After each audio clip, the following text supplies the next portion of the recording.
Bueno, yo voy a hacer la introducción lo más breve posible y la presentación también para que tengan ellos más tiempo y vosotros más tiempo si es posible, porque vamos un poco pillados de tiempo. Bueno, desde la aparición de Internet, la experiencia de informarse ha pasado de una lectura pausada de un periódico al picoteo veloz y distraído de pequeños fragmentos de información por redes sociales. Quizás sin darnos cuenta estamos entrando en una forma distinta de pensar y de vivir precisamente porque ya no leemos pausadamente un libro, sino que nos metemos en la vorágine de unas redes sociales. Y eso de alguna manera, nos demos cuenta o no, está cambiando nuestra forma de pensar, incluso nuestra forma de relacionarnos. Lo digo sobre todo porque se está diciendo muchísimo lo de época dorada. Yo no coincido que estemos en la época dorada así al uso, que en todo caso sería quizá una tercera, pero verdaderamente sí hay un momento dorado y es el momento en el que coincide con el tema de las tecnologías y la aparición de Internet. Muchos de vosotros, mientras nos escucháis, estáis tuiteando, que no está nada mal, siempre y cuando podáis hacer varias cosas a la vez. Esto ha cambiado todo, incluso la forma de leer ya no requiere un silencio, sino ¿no? el distraído y veloz, el picoteo. Bueno, por un lado, en ese sentido, este momento sí que es dorado y hay más consumo que nunca de series de televisión precisamente por eso, porque nos está cambiando la tecnología, la forma de mirar y de pensar. Y luego quisiera hablar brevemente de lo que podría llamarse la estética del aburrimiento. Cada vez más, debido precisamente a esta tecnología y esta forma de vivir que cambia, y a esta modernidad desencantada que siempre comentamos, hay un aburrimiento cada vez más frecuente. Entonces, el formato pequeño de las series, que ya estamos pasando de 70 minutos a 50 minutos y no sé si a dónde iremos, esto encaja mucho mejor con nuestra capacidad de aguantar una producción audiovisual, de esta capacidad de reflexión. Se acorta todo, precisamente por eso. Claro, ¿y por qué nos aburrimos? Es una pregunta muy honda que dejo a ellos para que poco a poco la vayan resolviendo dentro de cada una de sus temáticas. ¿Por qué nos aburrimos y por qué necesitamos cada vez cosas que nos vayan cambiando, ¿no? Y supongamos que para un guionista también le pasa, y como el cine es reflejo de ello, entonces cuando uno escribe historias, cada vez vemos que el cine y las series están atravesadas de personajes profundamente aburridos, que a veces les pasan cosas y otras veces no. Sencillamente van con la cámara a cuestas viviendo lo que les ha pasado. Y de hecho las consumimos. Más que las consumimos, las engullimos muchas veces en casa, ¿no? Las series de televisión. Y si esa vida es aburrida, ¿dónde voy a buscar algo que me saque de ello? ¿Por qué hacer una serie de televisión de la vida? No tiene sentido que en una época de aburrimiento surjan series con mundos distintos al real, porque si me aburro es que la realidad la percibo como aburrida. Por lo tanto, los mundos distópicos parece que se van a desarrollar cada vez más. De hecho, esta mesa redonda va directamente ahí. Y sin dicho más, y sin decir nada más, pasamos a la presentación del primer ponente, que... Esperad un momento, que se me ha olvidado, se me ha perdido. Soy yo. ¿Eres tú? Es Jorge Martínez Lucena. Ya está. Ya está. Es profesor agregado de Antropología de la Universidad Abad Oliva, es autor de muchos ensayos, y voy a decir solo una cosa, uno de sus libros que más me apasiona a mí, yo cuando le oigo hablar de The Walking Dead, me apasiona. Va a hablarnos de la transparencia en Black Mirror, que ha hablado mucho también Javier Olivares, y quisiera deciros a todos vosotros una cosa que ha dicho Javier Olivares. Si no emocionáis, nadie va a pensar. O sea, quien emociona es quien hace pensar. Así que emocionad. ¿Me escucháis si me pongo de pie y hablo? Porque me es más cómodo. ¿Sí? ¿Se escucha allí? Sí. Hola, muchas gracias por estar aquí, pues voy a hablar de una teleserie que ha mencionado Javier Olivares. Es una faena tener que hablar después de él, porque todo lo que nos ha dicho me parece que es digno de ser pensado y mucho más interesante de lo que yo os voy a contar. Pero ya, digamos, habíamos quedado, voy a intentar, digamos, estar a la altura de la situación. Vamos a hablar de una de las teleseries que él ha mencionado, una de las teleseries que él ha señalado como ese tipo de teleseries que valdría la pena tener en nuestra ficción. Es un tipo de serie atípica en el mercado, entiendo yo, audiovisual, pero a mí me apasiona y la utilizo muchísimo en mis clases de antropología para la comunicación. Me parece muy interesante. Yo os voy a hablar del concepto de transparencia. Primero, enuncio mínimamente que es una distopía, todos lo sabréis, pero digamos por si hay alguien que se haya despistado después de lo que nos ha dicho Javier, que ha sido muy interesante. Una distopía es un mundo ficticio, en principio, que no es deseable, que el género de la ciencia ficción utiliza para hacer pensar al espectador actual determinados problemas que tiene en su vida personal o social y para, digamos, permitirle hacer lo que podríamos llamar una catarsis. ¿Qué es una catarsis? Pues una purificación. Esta purificación se puede quedar en la mera emoción, o puede, digamos, llevarnos a una elaboración racional y a entender qué es lo que nos puede hacer enfrentar ese peligro o esa situación que tenemos en el mundo actual. Os he puesto algunos carteles cinematográficos de clásicos ya de la ciencia ficción que serían distopías. ¿Qué quiero decir con transparencia? ¿De acuerdo? La transparencia es un ideal que tenemos actualmente, lo sepamos o no. Es un modo de pensar que tenemos todos. Todos tendemos a pensar que determinadas cosas son positivas. ¿Qué determinadas cosas? Determinadas cosas que hemos deducido de la crisis económica, en gran medida. ¿De acuerdo? ¿Qué cosas son? Pues exhibirse, por ejemplo, nos parece, o sea, tener acceso libre a la información es una cosa que nos parece de entrada positiva. Nos parecen positivas actitudes como las típicas del reality, que son, digamos, la pulsión escópica, es decir, esa curiosidad incluso malsana, morbosa, por mirar, por conocer al otro, por meterse en internet y hurgar en su historial, ¿de acuerdo? Y, digamos, la necesidad como de exhibirnos, porque en el mundo que habitamos parece ser que hay una cierta tendencia a creer que nos construimos a través de la aparición en el mundo virtual. El mundo virtual, que ya no es virtual, es quizá en algunos momentos más real que la propia realidad. Está perfectamente fundido con el mundo real. Toda esta transparencia tiene buena prensa en gran medida gracias a estos desmanes económicos y estos desmanes políticos que hemos vivido en los últimos tiempos, y también porque está relacionado con otro gran imaginario positivo que es la tecnología.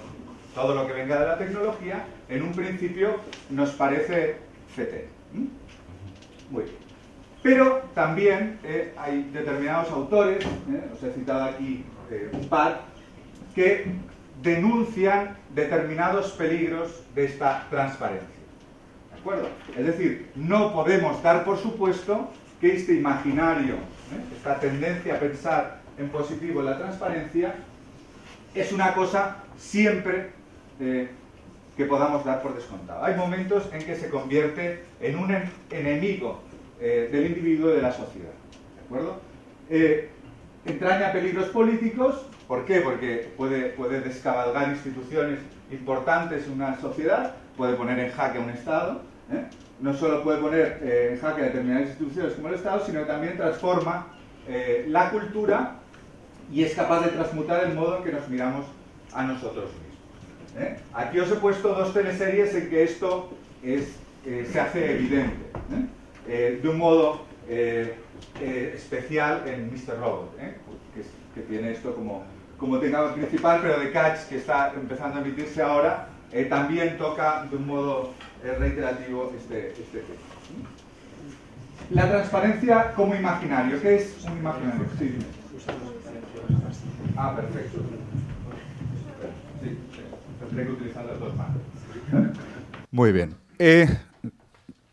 La transparencia se ha convertido, esto es una explicación rápida de lo que es un imaginario social, porque, como veis, esto es como una especie de mock en que hay que explicar rápidamente las cosas. Se ha convertido en una especie de lente, es decir, todos miramos a través de esa lente, la compartimos, estamos de acuerdo en ella, tácitamente, porque muchas veces no nos damos cuenta de que la tenemos, y a través de ella miramos de un determinado modo. ¿Cómo es ese modo? Todo imaginario social nos permite distinguir y ponernos de acuerdo, por eso vertebran una sociedad, ayudan a que no haya, digamos, enfrentamientos sociales y también ayudan psicológicamente a tener una cierta estabilidad, porque tienes un criterio de juicio en un mundo como el que comentaban antes, en donde han caído los metarrelatos. Imaginativamente se nos construye, digamos, la idea de lo que es lo normal, lo justo, lo bueno, y la idea de lo que es anormal, injusto y malo. En el caso del imaginario de transparencia, tendemos a ver como normal, justo o bueno todo lo que coincida con el acceso libre a la información y con determinadas actividades o actitudes propias del reality.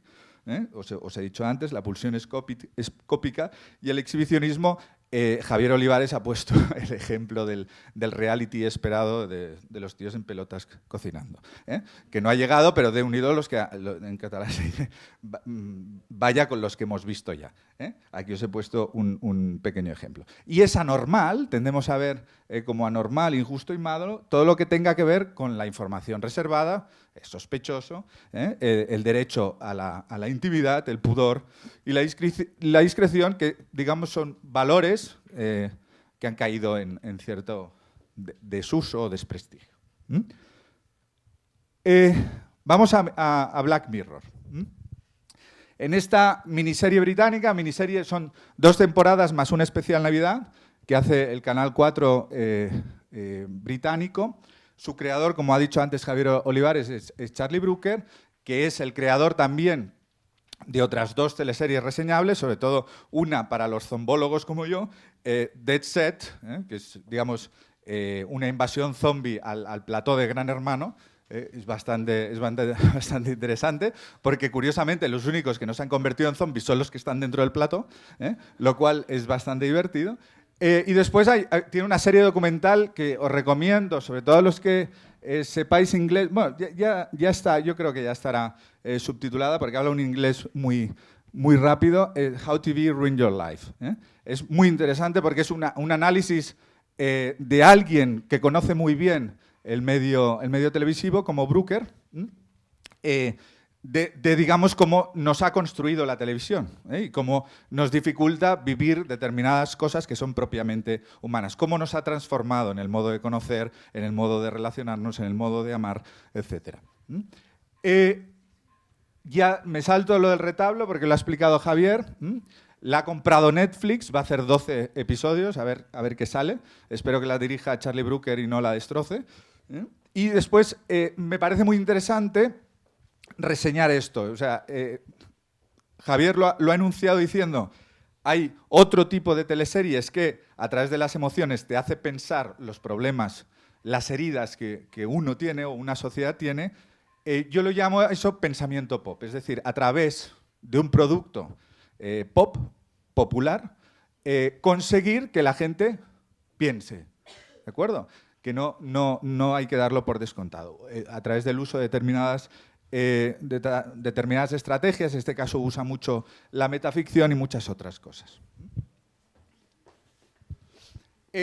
Rápidamente, así en plan impresionista, os doy alguna pista de cada uno de los 6 episodios de las 2 primeras temporadas. ¿En qué sentido denuncian este ideal de la transparencia y los elementos negativos? No para eliminar la tecnología, no para eliminar, digamos, el acceso libre a la información, sino más bien para que seamos conscientes y podamos compensarlos de algún modo, tomando medidas, haciendo leyes, educando, ¿de acuerdo? El primero de ellos, que resulta desagradable para algunos, es un episodio que no voy a explicar aquí porque no da tiempo, pero en él vemos como un político cae en desprestigio precisamente por ocultar información. ¿De acuerdo? Es decir, alguien que oculta la información por razones más o menos aceptables, si uno lo valora racionalmente. ¿De acuerdo? Pero el mero hecho de que se descubra que ha estado ocultando un plan B para combatir a un terrorista hace que caiga en absoluto desprestigio. ¿De acuerdo? Vemos ahí funcionar el imaginario de la transparencia, por tanto. En el segundo episodio vemos cómo la intimidad se convierte en una identidad que construimos públicamente a través del consumo, redes sociales.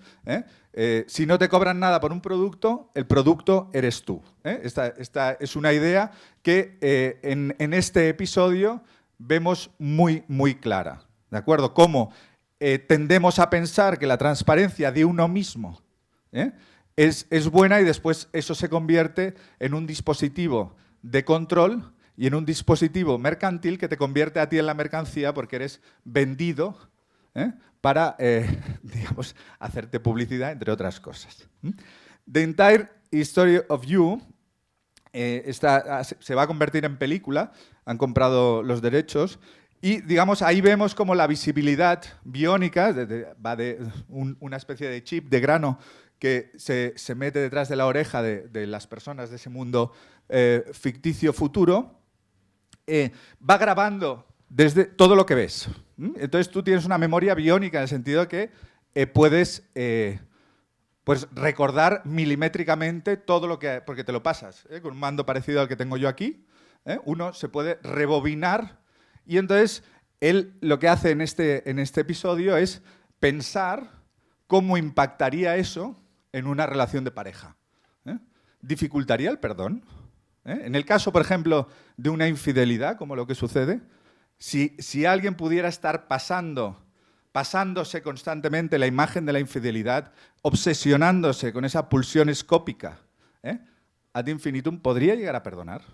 Es decir, él pone el acento sobre la dificultad de elementos propiamente humanos, como el perdón, en un mundo en el que todo se ve y se puede ver. La segunda temporada, Be Right Back, es otra idea de olla importante. Está basado en una aplicación que existe en realidad. Es una aplicación en que uno puede, si se le muere un ser querido, darle la información a esa aplicación que tiene publicada este ser querido en Internet, y entonces lo que hace esa aplicación es replicar al muerto. ¿De acuerdo? Entonces puedes hablar con él. Aquí, digamos, lo que piensa Charlie Brooker, precisamente, es cómo un dispositivo así puede ayudar realmente o no a elaborar un duelo. Su respuesta parece ser que sirve, lo que pasa es que a un nivel quizá no tan humano como otros modos de elaborar el duelo. Se convierte en una especie de Prozac para la muerte. Después tenemos White Bear, el mejor. Si tenéis que escoger uno, mi recomendación es que veáis el episodio 2 de la segunda temporada. Y ahí vemos cómo los medios pueden convertir a determinados criminales en monstruos estigmatizados por el resto de su existencia, no permitiendo su resocialización. Es decir, cómo Internet, por ejemplo, publicando la cara de gente que es imputada y poniendo en los medios de comunicación constantemente. Después esa persona llega a juicio, es absuelta, y lo que sucede es que esa persona, como la hemos estado viendo y queda en Internet con esa memoria infinita, mucha gente la sigue viendo como culpable. Otro gran problema de transparencia. Y The Baldo Moment, que es, digamos, el impacto de esta transparencia o de esta dinámica del entretenimiento y de los medios en la política, esa banalización y esa trivialización de la política de la que todos habéis oído hablar. Simplemente, como no tengo más tiempo, muchas gracias por vuestra atención. Y si alguien quiere saber algo más, pues os invito a que visitéis el perfil, cualquiera de los perfiles en los que tengo colgados pues, artículos en los que hablo más largamente de todo esto. Incluso, si queréis, SlideShare donde tengo algún PowerPoint. Muchas gracias.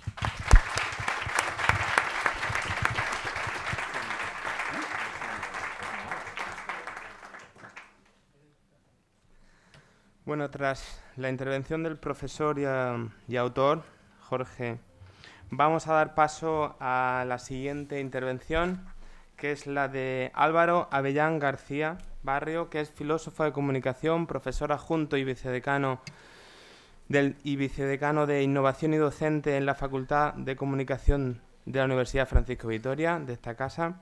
Y bueno, imparte asignaturas como Teoría de la Comunicación, junto a otras asignaturas como Introducción a los Estudios Universitarios, Bases Filosóficas de la Fantasía, y nos va a hablar de la noción de mundo posible y su pertenencia para el análisis de series de ficción. Pero sobre todo me interesa una cosa que aparece en su blog, que dice que los objetivos y contenidos del proyecto o de cualquier cosa que haga tienen que apasionarme, si no, no me meto en ellos, ¿no? Pero recuerda que para pensar hay que emocionar. Muchas gracias, Carlos. Yo, como veis, voy a hablar más de mundos posibles que de distopías, aunque la distopía es claramente un mundo posible casi canónico, ¿no? o modélico. Y como es un congreso de series, querría empezar con un corte de una serie.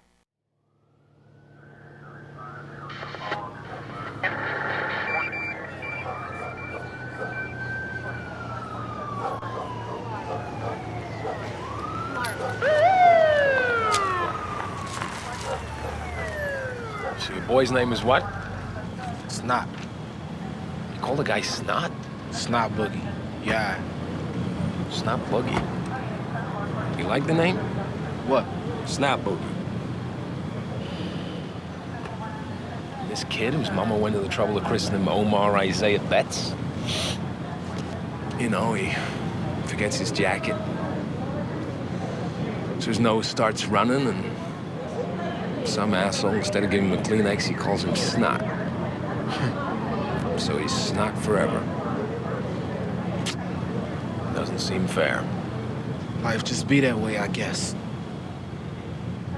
So, who shot Snot? I ain't going to no court.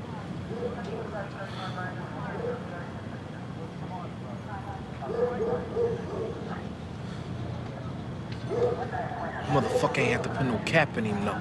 Definitely not. I mean, he could have just whipped his ass like we always whip his ass. I agree with you. He gonna kill Snot. Snot been doing the same shit since I don't know how long. Kill a man over some bullshit. I'm saying. And every Friday night, we in the alley behind the cut rate, we rolling bones, you know? I mean, all the boys from around the way, and we roll till late. Alley crap game, right? Like every time. He Snot and fade a few shooters. Play it out to the pots deep. Snatch and run. What, every time? Couldn't help himself. Let me understand you. Every Friday night, you and your boys will shoot crap, right? And every Friday night, your pal Snot Boogie, he'd wait till there was cash on the ground, then you'd grab the money and run away? You let him do that? I mean, we'd catch him and beat his ass, but ain't nobody never go past that. I gotta ask you, if every time Snot Boogie would grab the money and run away, why'd you even let him in the game? What? If Snot Boogie always stole the money, why'd you let him play? Got to. This America, man.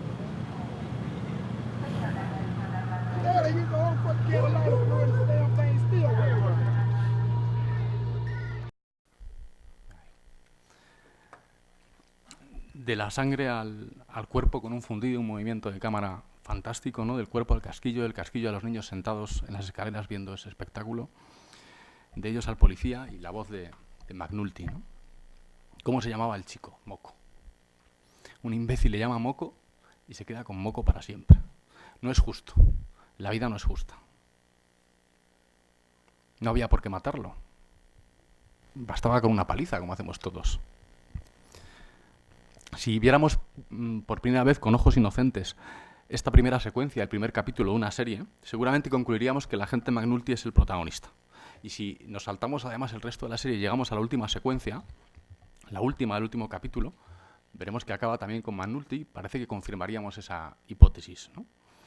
Sin embargo, si tratamos de hacer una sinopsis de esta serie al modo tradicional, es decir, partiendo de la acción dramática del protagonista o los protagonistas, la tarea nos resultaría verdaderamente complicada. En realidad, esta primera secuencia no solo nos presenta un personaje, que además no será tan protagonista, sino que nos presenta un mundo que es concebido como un juego bastante monótono. Siempre era igual. Un juego en el que las reglas se cumplen o no, porque este es un país libre.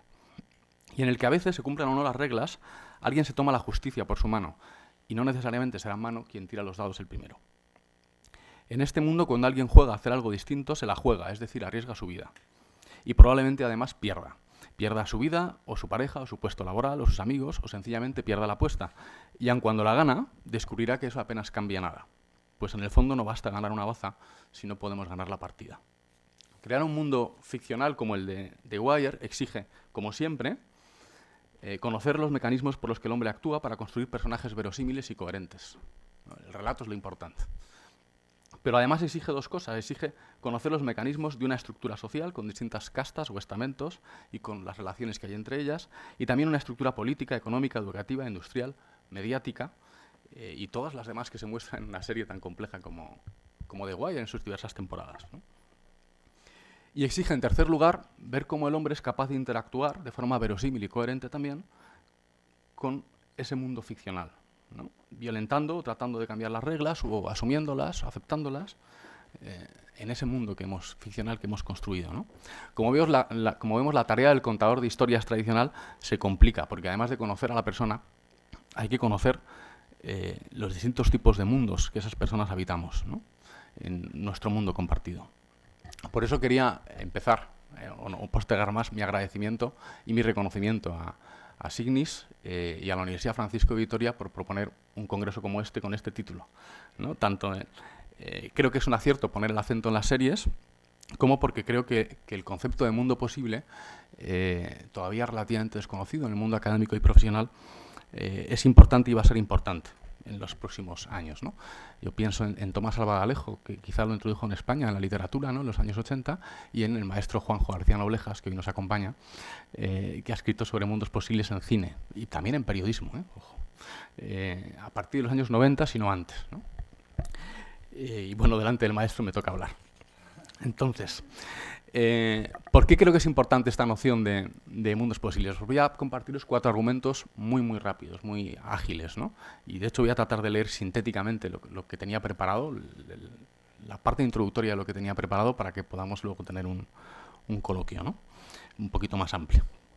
El primer argumento es fruto de la observación, de mi observación como aficionado a las series, ¿no? Creo que en los últimos años la ficción, como hemos visto con The Wire, pero podríamos citar muchísimos ejemplos que seguro que tenéis en la cabeza, la ficción está desplazando el foco de atención de la acción dramática del personaje, sin olvidarla, porque si no la historia es aburrida, no hay historia, de hecho, ¿no?, al mundo ficcional en el que se desarrolla esa acción.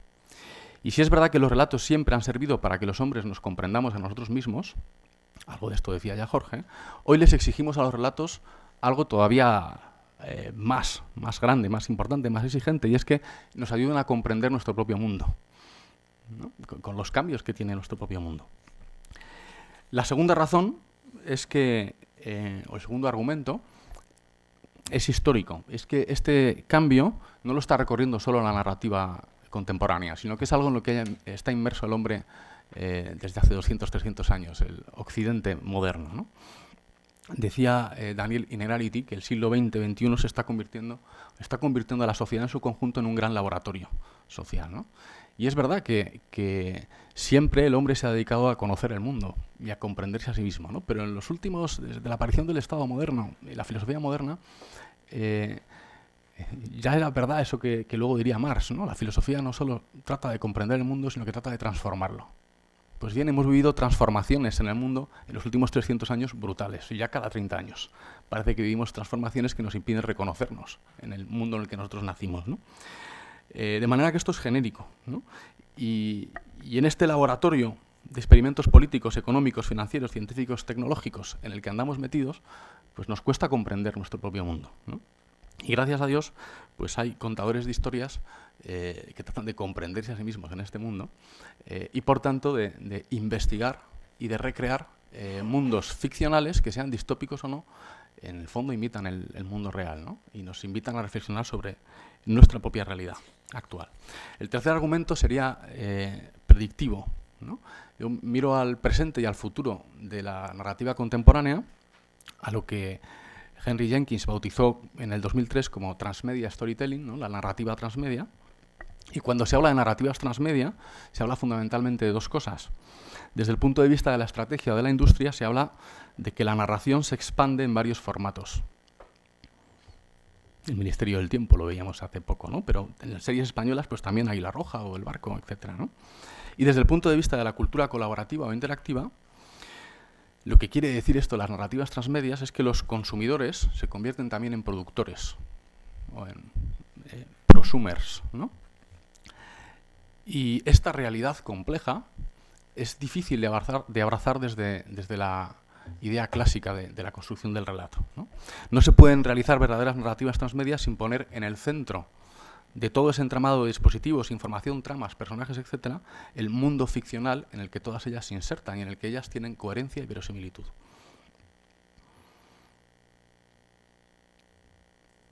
Debemos, cuando nos acercamos a las narrativas transmedia, poder entrar en ese mundo, poder actuar en él con resultados significativos y salir del mundo habiendo aprendido algo nuevo, ¿no? Y el cuarto argumento sería, o tendría que ver con el trabajo interdisciplinar. La construcción de relatos ficcionales audiovisuales, va muy bien, gracias, me van pasando los tiempos, ¿no? Siempre ha sido un trabajo en equipo, pero ahora, además de los especialistas propios del ámbito de la ficción, se hace necesario el trabajo colaborativo o interdisciplinar con especialistas en otras áreas, ¿no? Para hacer The Wire no hace falta, o sea, no es suficiente con saber de guión, ¿no? Para hacer una serie como The Wire, de guión o de realización o de montaje, ¿no? Hace falta saber de economía, de política, de sociología, etcétera, etcétera. Y por tanto, la ficción contemporánea compete a guionistas, realizadores, productores, pero también a sociólogos, economistas, filósofos y hasta teólogos, diría, ¿no? En este sentido, creo que es un... sí, creo que el concepto de mundo posible ficcional, de mundo posible ludoficcional, para la creación de videojuegos y en el mundo del marketing, la política, la comunicación política, etcétera, bien, es el concepto nuclear a partir del cual se puede hacer ese trabajo interdisciplinar. Un físico no sabe de guión, pero sí sabe o puede jugar a saber que es más o menos posible o factible en un mundo como el de Fringe, en el que hay dos mundos paralelos o alternativos, ¿no?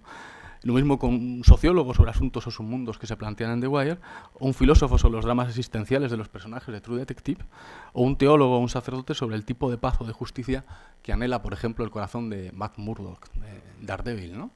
Un tipo de paz o de justicia que no es la legal, no es suficiente, que no es tampoco la que está al margen de la legalidad, del personaje superheroico, ¿no? Sino que es un tipo de paz, justicia distinto, ¿no? Que va descubriendo conversaciones con su amigo sacerdote, ¿no? Entonces, por estos cuatro argumentos, creo que como decía Javier al principio en la conferencia anterior, ¿no? Creo que el concepto de mundos posibles va a ser muy importante y que tenemos que ponernos las pilas, tanto académicos como profesionales, para, profundizando en esta idea de que no nos vale ya solo el relato, que sigue siendo lo esencial y lo fundamental, trabajar juntos, construyendo narrativas complejas, mundos ficcionales complejos. Y yo, a diferencia de lo que propone la narrativa de The Wire, creo que bueno, porque claro, en The Wire hay dos Baltimore, ¿no? La Baltimore real, a la que remite, y la Baltimore ficcional, que es ya un mundo posible, ¿no? Pues en la Baltimore ficcional, como hemos visto, da la impresión de que las cosas no cambian, no pueden cambiar, ¿no? Es verdad que admite ciertas redenciones particulares, y eso es muy interesante, ¿no? Hay algunos personajes que se logran una pequeña redención particular, pero parece que la ciudad no cambia, ¿no? Esta imagen es de la secuencia final, y McNulty aparece contemplando la ciudad y viendo cómo todo lo que ha ocurrido y todas las jugadas que él ha hecho, y han hecho otros personajes importantes, relevantes, que se ven en esa secuencia, ¿no? Pues no ha cambiado nada, vuelven a casa, es la misma Baltimore, ¿no? Pero insisto, dentro de la Baltimore ficcional hay redenciones particulares, y en el mundo real la historia sí que cambia.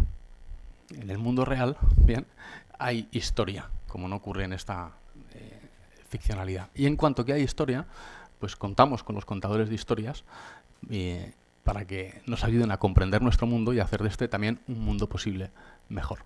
Muchas gracias.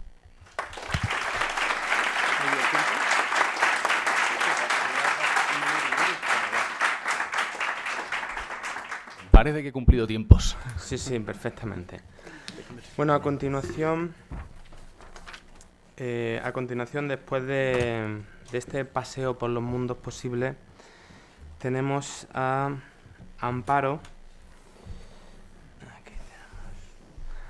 García Plaza. Estudió Ingeniería Aeronáutica en la Universidad Politécnica de Madrid y ejerció esta profesión durante varios años, realizando después estudios de Teología en la Universidad Pontificia de Comillas, hasta doctorarse, etcétera, etcétera, como todos los ponentes. Podéis meteros en su currículum y tenéis un ratico para leer trabajo hondo. Pero destacar una cosa especialmente, y es que ella ha detectado en la experiencia del ámbito juvenil que el cine y la serie de televisión es, sin duda, el instrumento probablemente más eficaz para entrar en diálogo con ellos. Y nos va a hablar de cómo las series de ficción presentan la cuestión de la interacción entre diversos mundos, incluso hasta nuestra propia vida. Bueno, muchas gracias, Carlos, y muchas gracias a la organización. A mí me hacía una ilusión enorme que hiciéramos este congreso y poder compartiros esto, que es pues mi pasión, ¿no? Como habéis dicho hoy, que hay que tener pasión en los proyectos que uno hace. Pues no sé si os gustará o no, pero esto es lo mío. Y es un poco teológico, pero pues también supongo que cabe. He cogido este título, See You in Another Life, Brother. Los que habéis visto Perdidos, os suena. Pero además no solo es la frase, sino que de trasfondo hay un rostro, que es Desmond. Y para mí es muy indicativo de lo que yo quiero decir. He buscado series porque me atraen de por sí, por esta especie de búsqueda mía, en las que aparecen varios mundos paralelos, como Fringe, que ha comentado Álvaro, o ámbitos vitales distintos y como portales o como fronteras que hay que cruzar, ¿no? Y cómo ocurre salvación o no entre esas fronteras. Pero a mí la que me interesa es la relación, digamos, con el mundo espiritual, con el reino de Cristo, ahora que acabamos de terminar, que estamos en plena Pascua porque hemos terminado la Semana Santa. Bueno, estas son las 5 series que menciono. Como decía también Carlos, aquí todo va picoteando y muy rápido porque no da tiempo a contarlas. Imagino que alguna quizás os suena más o menos, pero bueno, tampoco las voy a contar con detalle. Supongo que iréis reconociendo cosas o no, pues si las habéis visto un poco. Estos héroes que salvan su mundo cruzando a otras dimensiones nos enseñan algo del nuestro. Y bueno, pues algunas escenas de cuando cruzan a otras dimensiones. Este es un esquema. ¿Me veis el puntero? Sí. Hay 2 referencias que tengo en este análisis que hago de estas series. Una es una historia que se llama Zap y otra es Eric Peterson, el teólogo que yo estudié para mi tesis doctoral. Y después están las 5 series, aunque quizás pues las veamos muy rápido, sin las conclusiones. La introducción es que ha habido de siempre historias que la propia historia, no solo que nosotros nos relacionamos con la historia como un mundo con otro mundo y se produce ahí una relación, o con algo que se nos cuenta y se produce una interacción, sino que la propia historia conlleva un personaje que se va a otro mundo. Y siempre me han resultado interesantes. Ahí tenéis alguna. Los personajes que vuelven, después de traspasar estas dimensiones, vuelven transformados. Bueno, os voy a contar esta historia de Zap que a mí me ha inspirado mucho. Cayó en mis manos hacia el año 90, que yo trabajaba en Estados Unidos, y es un libro que pretendía ayudarnos a transformar la empresa, las relaciones en la empresa. Entonces, es un cuento, una fábula. Me encantó que lo quisieran hacer así, que para transformar algo hicieran un cuento, contaran un cuento, una narración.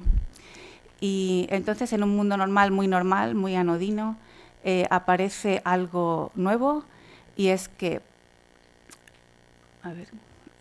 un personaje que se llama Ralph descubre que hay una 12ª dimensión. No sé por qué van directamente a la 12ª, pero está fenomenal. Entonces, este personaje se inventa, es Ralph. Siempre que pongo nombres y pongo uno en blanco, es un personaje que recibe como un don especial, una gracia especial, porque a él no se sabe por qué, no lo explica el cuento, se le ha ocurrido o se ha dado de bruces con la duodécima dimensión. Él genera un aparato, el Ralph Folator, y entonces accede desde esa duodécima dimensión a ver las cosas de otra manera, y ve unas cosas iluminadas y otras oscuras. La idea es como si, por ejemplo, estando aquí, se pusiera el aparato y entonces viera, o sea, sería la misma realidad, pero entonces a lo mejor si en una zona estáis todos muy contentos y muy entusiasmados por esto que os estoy contando, ¿no? Pues se vería todo iluminado, precioso, con arcoíris, y en otra zona está alguien muy aburrido y diciendo vaya rollo, pues lo que ve son telarañas o alguien que está como que no, que quisiera decir algo y no es capaz de decirlo, pues se le ve así como con toda la boca tapada. Y bueno, pues en ese estilo, digamos que desde esta duodécima dimensión percibir el mundo con esa, digamos, visión gráfica, simbólica de lo que se está viviendo en profundidad, pues para mí es como muy indicativo, pues como hemos dicho, por ejemplo, de los mundos distópicos, ¿no? Todas las avalanchas de zombies que se te vienen encima, que vienen a por ti, pues es un poco indicativo de alguna realidad de fondo. O es mucho menos llamativo, pues un mundo así como muy bonito en el que no pasa nada y todo está fenomenal y feliz. Eso no suele ocurrir en la serie. Pero bueno, sí que a veces es en el final de una narración, pues alcanzamos ese momento brillante, feliz, ¿no? Bueno, Ralph descubre esto y descubre que hay un personaje de Lucy que es la que lleva la luz y a su alrededor, y va creciendo el ámbito de luz, y sin embargo Joe, que además es su amigo, pues va haciendo crecer el ámbito de oscuridad. Y entonces, desde la duodécima dimensión, usando estos aparatos que ha inventado, va midiendo el nivel de luz, que es el nivel de Zap, y va diciéndole por el Ralph phone a Joe, oye, tienes que ir cambiando lo que haces porque Lucy lo hace de esta otra manera. En fin, el caso es que lo que a mí me interesa es que en esta conexión con la duodécima dimensión, aquí hay como una célula de cambio, y él va generando, con sus observaciones y con su compromiso, que la zona de luz vaya siendo cada vez más grande, que la zona oscura se vaya disminuyendo. Y además, el cuento al final presenta una especie de plataforma de observación donde hay una visión de la totalidad. Desde allí ven todo el panorama y ven que todas las empresas y todo eso son unos castillos vetustos que se están como desmoronando, y sin embargo en la suya, la zona esta donde está Lucy, ya se está apareciendo un nuevo modelo de vida, de relaciones y de empresa, que es como una plataforma de lanzamiento de naves espaciales, etc. Bueno, esto a mí me gusta, me llama la atención, pero lo contrasto con Eric Peterson, la escatología de este autor, de un teólogo alemán de primeros de siglo. Estamos en nuestro mundo y en nuestro mundo aparece un algo, una singularidad especial que introduce una dimensión nueva en nuestro mundo. Podemos hablar que ya el ser humano es... Perdona, que tengo mi agua aquí. Gracias.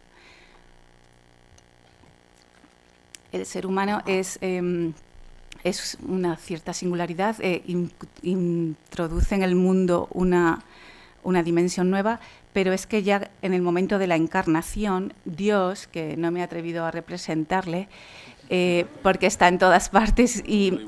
sí, bueno, un triangulito o algo, pero resulta que se hace carne y se hace presente en nuestro mundo. Entonces se abre ahí un algo nuevo.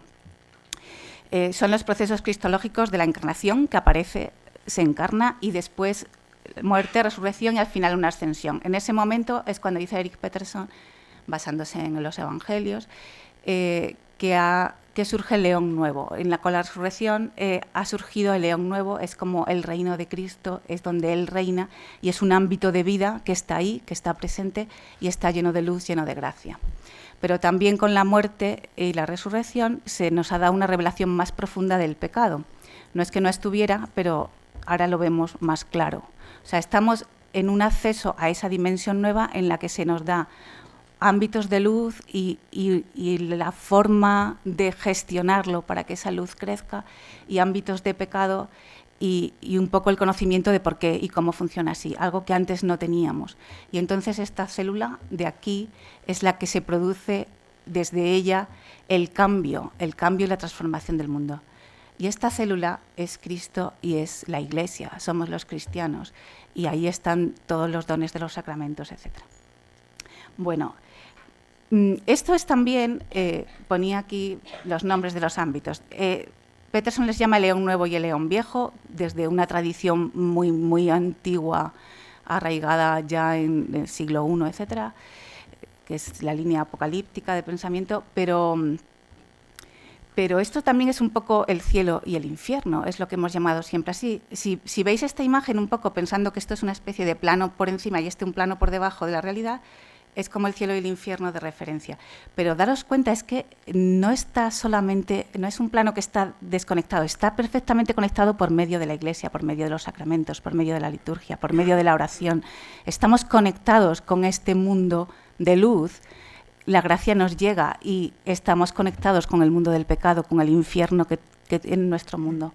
Entonces, bueno, pues esta es la forma de presentarlo, digamos, una escatología teológica. Y nos vamos a la isla de Perdidos. En esta isla encontramos... Muy bien, sí, gracias. En esta... los que conocéis la serie, porque no puedo pararme a explicarlo, la isla es especial, no pertenece directamente al mundo, sino que cada vez que entras tienes que entrar por un sitio porque realmente no es una especie de pegote. Y sin embargo, los que viven en la isla, que es un sitio súper peligroso y lo que quieras, pero de hecho, en diálogo con su mundo de antes o de después, que son los flashbacks y los flash forwards típicos de Perdido, encuentran sentido a las cosas, salen como sanados, como curados. Y bueno, y hay otras dimensiones. Este es el esquema que he hecho. La isla aparece en ese lugar, digamos, de ser la célula que está transformando o que está salvando. De hecho, en la isla se van dando cuenta de que son los salvadores, ¿no? Todo esto, estas comparaciones, es porque a mí me interesa mucho profundizar, entrar en cómo funciona esa célula de salvación. Y entonces me gusta ver ejemplos en otros sitios para que me ayuden a pensar pues, qué dinamismos hay ahí integrados. Y bueno, es que no lo veo yo bien, pero sí. O sea, hay unos héroes en la isla y deciden que lo que tienen que salvar es salvar la isla para salvar al mundo. O sea, se dan cuenta de que la isla es especial. Y me encanta esta escena, bueno, es la escena final, yo no quería hacerle spoilers a nadie, más o menos, pero así yo creo que no se sabe muy bien lo que significa, al que no entienda. Pero para mí esto es un poco como que estamos viendo por una parte la isla, por otra parte la iglesia, lo que os estoy diciendo, la isla es como un símbolo de lo que es la iglesia. Pero no solo eso, sino es como si esto de abajo es la realidad, lo de arriba es lo que veríamos en la 12ª dimensión. Lo que está haciendo ya aquí, en este momento final, está produciendo el momento de plenitud de arriba. Y esa, bueno, si veis la escena tranquilamente, vais viendo que realmente es el mismo momento. Lo que va ocurriendo abajo en el montaje va ocurriendo arriba, aunque abajo está como triste, arriba está como feliz. Y bueno, pues hay una plenitud, hay toda una comunidad que le está acompañando en ese momento final, que es la victoria, aunque sacrificial, pues de toda la historia de Perdidos. No os voy a contar de Once Upon a Time, solo me interesa mucho porque Storybrooke hace también un papel similar al de la isla, pero luego la verdad es que se me ha desviado mucho y no me ha ayudado tanto a mi investigación. Pero bueno, tiene algo que ver. Fringe, que también tiene relación con los creadores de Perdidos y tiene además 2 universos, pues sí que la he estudiado mucho, pero bueno, os lo cuento un poco por encima.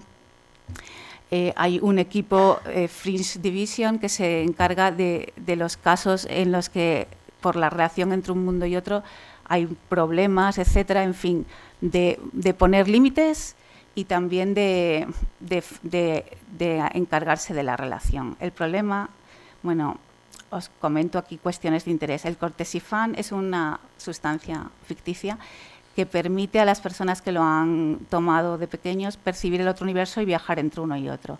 Hay una máquina que crea un puente y hay unos observadores. Bueno, ¿qué es lo que hacen los héroes aquí? Los héroes lo que hacen es crear un puente entre los 2 universos. La forma de salvar a los 2 mundos es crear un puente entre ellos.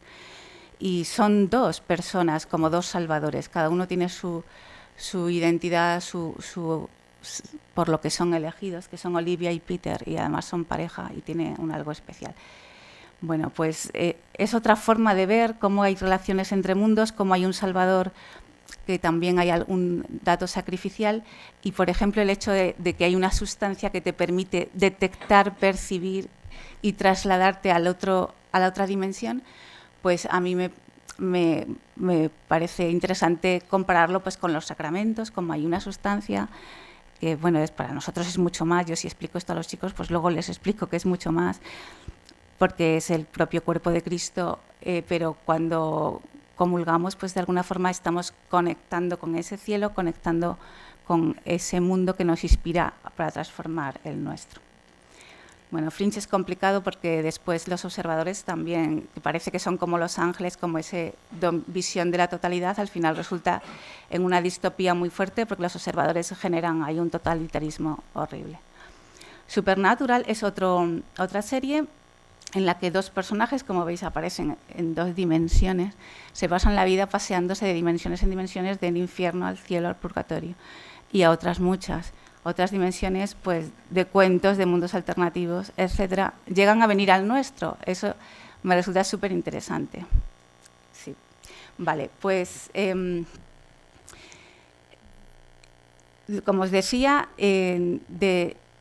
en Supernatural lo que encuentran cantidad de enemigos, cantidad de problemas, los afrontan. Esta célula es una célula de pelearse contra los enemigos. Sería, de la célula que estamos hablando, tiene dos vertientes. Una, recibir la gracia, agrandar el ámbito de gracia, y otra es acabar con el pecado. Esta serie le falta la parte de la gracia, ¿no? La analizas así teológicamente y dices, es que me falta, no tengo un Dios, no tengo la gracia. Incluso los ángeles son malos en esta serie. Y entonces solamente estoy todo el rato peleando contra los malos. Y nuestro mundo real, que no tiene ni buenos ni malos, ni les interesa. Se acercan un día, porque hay un episodio que vienen a nuestro mundo, bueno, o otro mundo posible, que parece el nuestro, y no les interesa porque no les da sentido a su vida. Este otro mundo de peleas con el mal sí les da sentido. Bueno, y eso es todo, porque lo de Juego de Tronos tampoco tiene tanto interés.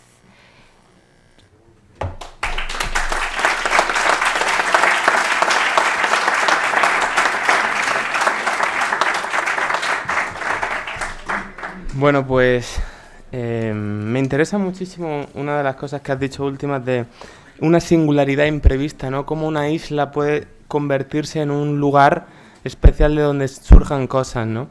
Decía Borges que el antídoto frente al aburrimiento es la pasión, apasionarse por las cosas. Entonces, yo os digo, desde el estudio, si queréis ser escritores, guionistas o lo que queráis ser, yo solo tengo un método para aprender un camino, una disciplina, y es pegarme a gente apasionada. Gente apasionada como, en ese sentido, venir de Almería expresamente para este congreso es una auténtica poca distancia, porque es verdad que aquí te muestran la pasión por distintos temas, ¿no? Tanto mundos distópicos como mundos posibles. Y pues es en ese sentido, gracias a vosotros por estar ahí con pasión escuchando, y a la universidad y a Signis España. Muchas gracias.